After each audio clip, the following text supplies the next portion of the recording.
मुन्ना युवा तेच गोलंदाज मैदानाच्या आतमध्ये बॉलिंग ट्रॅकवर आपल्याला बघायला मिळतोय. समोर फलंदाज बघितलं तर राहुल, एक सेट फलंदाज मैदानाच्या आतमध्ये आपल्याला बॅटिंग ट्रॅकवर बघायला मिळतोय.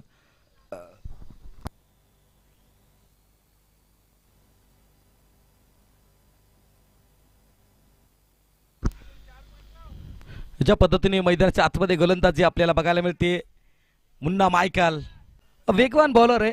युवा गोलंदाज मैदानाच्या आतमध्ये बॉलिंग ट्रॅकवर बघायला मिळतोय. पहिल्या चेंडू डॉट टाकलाय. समोर फलंदाज बघितलं तर राहुल, सेट फलंदाज आपल्याला बघायला मिळतोय.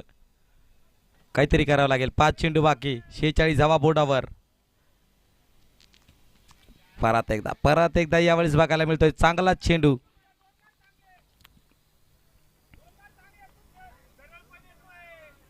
ज्या पद्धतीने मैदानाच्या आतमध्ये बॉलिंग आपल्याला मुन्ना मायकलकडनं बघायला भेटते. चांगली बॉलिंग करतोय मुन्ना. युवा तेच गोलंदाज मैदानाच्या आतमध्ये एक चांगली कामगिरी. यावेळेस परत एकदा वेगवान चेंडू अतिशय चांगली गोलंदाजी मैदानाच्या आतमध्ये आपल्याला बघायला मिळते.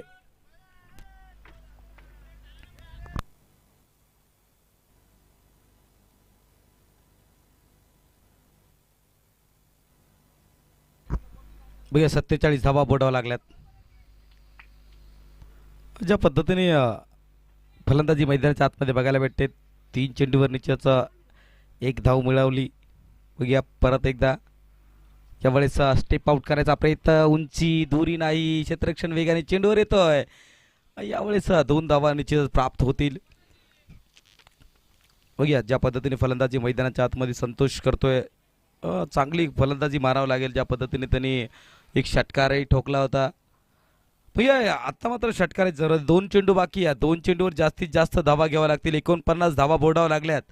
अजूनही किती धावांचं टार्गेट देतील या 2 चेंडूवर निश्चित तय होईल. अशा वेळेस वेट अँड वॉच. बघूया क्षेत्ररक्षण त्या ठिकाणी प्रोटेक्शन लावल्या गेलेत. दुसरी धाव वेगाने पूर्ण केली. चांगलं रनिंग बिटवीन विकेट मैदानाच्या आतमध्ये दोन्ही फलंदाजाकडनं आपल्याला बघायला भेटतं. 51 धावा निश्चितच बोर्डावर बघायला भेटत आहे. 5.5चा खेळ मैदानाच्या आतमध्ये सुरू असताना निश्चित बघूया कोणत्या पद्धतीने निश्चित फलंदाजी होईल. शेवटचा चेंडू येईल का षटकार? मुन्ना यावेळेस मनगटाचा वापर, चेंडूला पाठवलाय हवाई सफर, षटकार. 6 धावा. चांगलं फिनिश आपल्याला बघायला मिळालं. त्या पद्धतीने संतोषने फलंदाजी केली. लाजवाब फलंदाजी. 57 धावा बोर्डावर लागल्यात. विजयासाठी बनवायच्या त्या 58.